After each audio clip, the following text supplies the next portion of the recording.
How's it going, everyone? College Lefty, and in this video I'm going to be talking a little bit about Fuzzy's Sony partner reveal. He did get his card revealed today. I think it will be implemented into the game tomorrow at around 12 p.m. Pacific time, 3 p.m. Eastern time. You will be able to unlock this 95 overall hardware edition of Bryce Harper. I thought we might see an Indians card revealed for Fuzzy. I also thought it might be a Signature Series card.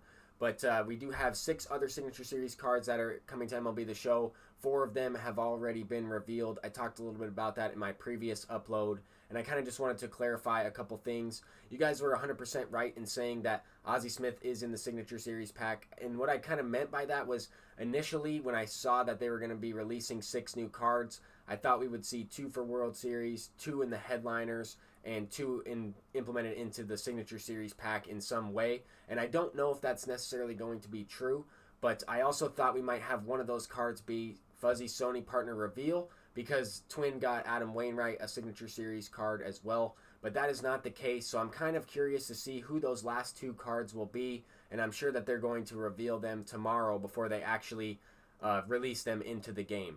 But let me go ahead and get some event gameplay for you guys. So let's go ahead and get into this event gameplay. This opponent has a pretty good team, a couple Signature Series cards at the top of his lineup, and this is the first time that I'll be going up against Rod Carew. He is leading off this game, but solid team from this guy. He had a couple budget guys in there as well, and a couple lefties in a row, so I'm looking to go to James Pazos out of the bullpen once I was able to get an out there, as he has George Brett and Duke Snider back-to-back. I figured I could try and use Pazos in this inning, and then if those guys come up to the plate later on in the game, then I'll go to Billy Wagner, and that would most likely be a better option. And if he is able to score early in this one, then I'll have to come back and try to tie it up. But there I was able to get the 3rd out. Rod Carew is stranded at second base. So we have George Brett up to bat with 2 outs in the inning already. Line drive to shortstop, and Omar Vizquel makes that play. I'm pretty sure the opponent pressed R1. And I think that was how he was able to jump up and catch that ball there with Omar Vizquel. But he still had Nolan Ryan in the second inning. And that's the thing about 3-inning games and the shortened stamina. It's tough to leave your starter out, even though he's only 18 pitches in. I'm pretty sure that he's starting to get to the yellow tier in stamina. But anyway, Duke Snider and Frank Thomas go back-to-back on 2 fastballs or sinkers over the middle of the plate. I was able to square that up, and he still left Nolan Ryan in, so I'm looking to try and get a couple more base hits in this inning. However, he got me to chase a little bit with Roberto Alomar. He is able to get out of the inning there. Now I'll bring it to the top of the 3rd inning with Rod Carew up. And I was able to throw the slider in off the hands there, in on the hands, and got the fly ball to Willie Mays. So that is going to be the first victory. We move up to 17 wins. That opponent did send me a message and tag me on a Twitter post and said that he was playing against me. It was nice to see that. That was a great game from him. And I was happy to upload some of the videos or some of the highlights on this video. So let's go ahead and get into this next game. This opponent is also a World Series player, definitely a good player. And I have Chance Adams on the mound. I actually went up against him in high school. I pitched against him head-to-head. Our 2 high school teams were kind of rivals, and we went up against each other a few times. But I did indeed get a chance to pitch against him while he pitched against our team. So that was pretty cool. He gave up a double there to start that inning off against Signature Series Tony Gwynn, but I'm looking to try and get out of this inning without giving up that early 1-run lead. I am the home team, so that is going to help a little bit as well if he is able to score this early lead. Bruce Sutter already is a little tired in this one, and the opponent sat on that splitter low and inside, hit it to center field. Willie Mays is kind of playing a little deep on Willie Mays, and that ball falls in there for a base hit. Definitely a solid piece of hitting right there. Not much I really could have done. I threw the pitch exactly where I wanted it, and he also hit it really well, so even a better hit, good pitch and a better hit, but I was able to keep Willie Mays on second base there as Frank Thomas grounds out to second. I was looking for a pitch over the middle to start the game off, and Tony Gwynn's going to send that one to center field. Kenny Lofton tracks that one down. I was a little bit late on that. It said good timing, good okay timing, but I felt like if I was earlier, then I might have been able to send it to the right field side and with a little bit more power, higher exit velocity. But this opponent was definitely able to hit. He's tacking on another one on a tired Goose Gossage. I went ahead and brought in Raleigh Fingers after that homer and trying to just minimize. I gave up 1 run already. He actually almost beat that out. Harmon Killebrew in 32 speed almost beats out that slow ground ball. But I definitely had some opportunities to score some runs in this game. I had some pretty good pitches to hit, and I was just missing the ball. And this Rob Ben is also pretty tired at this point in the game. I mean, I have to take advantage. I'm looking to be aggressive My PCI, as you can see there, was a little bit larger than usual, or than it usually would be facing that Robin in.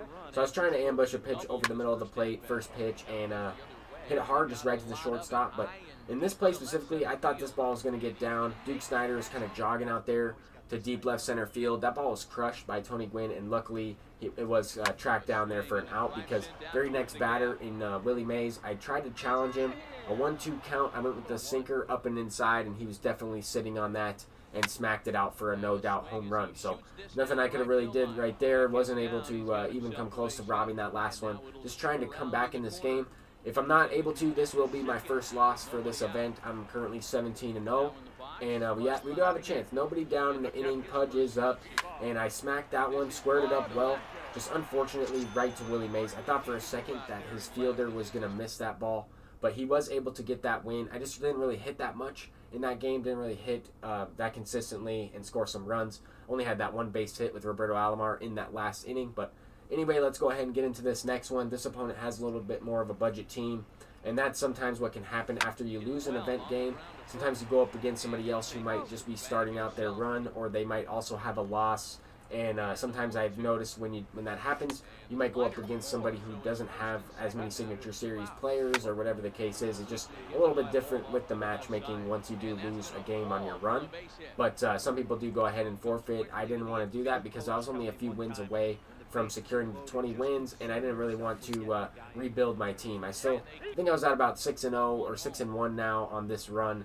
But I was able to get out of the first inning, kind of had a jam there with the bases loaded. I dropped third strike. I was able to just tag home plate there, and that's the force out for the third out of the inning. I got a nice base hit with Tony Gwynn, and then this opponent brought in Steven Wright, so I went ahead and stole second and third base, and then just hit a nice ground ball to shortstop in order to score him. He still has Steven Wright in the first inning here. He throws a fastball. I power swung on that one, sent it out with Duke Snider, and then that caused the opponent to go ahead and rage quit out of that one. It was a good game. I was really excited to face Steven Wright for the first time in this event right there. I also had him warming up to go ahead and bring him in just because the opponent brought him in. But anyway, let's go ahead and hop into this next game. So far throughout this event run, I've kind of matched up with a few people that are familiar with the channel, that watch the content and thoroughly enjoy it. And some of them have reached out to me with some messages. And I just wanted to say thank you guys. That really means a lot to me. It's nice to play against you guys. And whoever wins, it doesn't really matter. It's just nice to go up against a nice competitive game and have a little bit of fun. But anyway, on this play right here, I thought I was going to be able to get to it with Tony Gwynn. Roberto Alomar is sending that one the opposite field. It's going to get by him. He moves up to second base, and Tony Gwynn comes around to score. With one down in the inning, I'm really looking to get a pop fly to the infield, and that's exactly what happens. I got extremely lucky that slider was thrown exactly where I wanted it, just inside on the hands there off the plate, and he pops it up to Frank. I was able to get out of the inning, which is very important because the way I was hitting in the previous games, I wasn't as consistent, wasn't putting up as many runs. I didn't want to get down too far behind in this game. This opponent was definitely a good player. He had a very good ranked seasons record. Didn't really play a ton of games, but his record was about 5 wins to every loss and like 50-10 record. That was a very, very nice player. But anyway, I was trying to be aggressive, go with the hit and run with Tony Gwynn on first. He walked Tony Gwynn to start this inning, and that's going to be important. As I tied up the game earlier in the second, looking to walk it off right here, he brought in Oliver Perez, and George Brett's going to send that one into the gap. I thought for a second that he was going to be able to track that one down. I got nervous that my runners were just running home, but then I thought also that the ball was just for sure down into the gap. He was playing a little shallow right there, but I was able to walk that last game off. Definitely a good player in that last opponent, and he did also message me on Twitter as well. And in this game, I also brought in Pazos to face Kenny Lofton. He had one lefty and then Frank Thomas. I thought about taking out Pazos, but he seemed to be locating the pitches pretty well. And then as soon as I threw a cutter to Frank Thomas, I thought that ball was going to be launched out dead center, a no doubt home run. But luckily he got a little bit under that one, hits it to Willie Mays. He almost missed that ball. Had a tough time locking on to that one. But anyway, his Rogers Hornsby later on is going to send a base hit past my Rogers Hornsby. A card that I've been using at shortstop is pretty good. I mean, he's made all the plays over there. And I was kind of nervous to use him at short initially, but since this event, since playing him in ranked seasons, I am a lot more comfortable in using that card at shortstop. But a 0-0 game, I was able to get out of that jam in the last inning, and Duke Snider is starting this one off with a leadoff base hit. 74 speed is going to be on first base. Now you have 2 down with Pudge Rodriguez up at the plate, and he's going to smack one into the gap. That's going to be extra bases. It's not going to get over the wall for a ground rule double, which is very important because I'm trying to come around and score from first base with 74 speed, and he just barely gets in safely. We go up 1-0, and now I pinch hit Jason Giambi with 2 down. And I haven't really got too many at-bats of this Jason Giambi because a lot of people bring in a lefty to face him. I'll just play the matchup and then bring in a righty of my own. But I wanted to include that base hit, and he also had a chance to score that run, but he hit it too hard to right field. But I was able to get that victory as well. We did get the 20th win, and I finished 20-1. The one loss was in this video, as you guys could see. It was definitely a good game. I just didn't hit well enough to win. I also gave up a run every inning. It's not really what you're looking to do if you want to continue on your win streak. But the opponent definitely deserved that win, and he outplayed me in that 3-inning game. So I got to tip my hat. And now we're just going to go ahead and open up a couple of these packs. I'm pretty sure I was able to complete something regarding a team affinity, and that's how I was able to get these 5 packs. I also have a high diamond choice pack. I'm going to be selecting either Matt Kemp or Alan Trammell out of that, and then also a couple gold players to end this. Let me go ahead and open that first before I make the selection, just because I'm not really sure who I want, Matt Kemp or Alan Trammell. I think I'd probably use Alan Trammell a little bit more than I would Matt Kemp. Just a lot of outfielders in this game, and I would probably only use that Matt Kemp in an all-star level of difficulty event.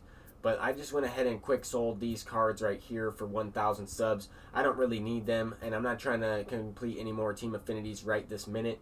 So I just went ahead and quick sold them for 1K stubs. And then as you can see here, I'll go through all the cards and only have Matt Kemp and Alan Trammell as the new players. Let me take a look at some of their stats. I know that Alan Trammell is more of a contact hitter and Matt Kemp has a little bit more power. But this Alan Trammell, 94 overall shortstop, is the guy that I'm going to go with. Thank you guys so much for watching this video. If you guys enjoyed, please leave a thumbs up and subscribe if you are new. Hopefully you guys enjoyed the 95 overall Bryce Harper that I talked about at the beginning of this video. Definitely cool to see that with Fuzzy's moment. But take it easy, guys, and peace out.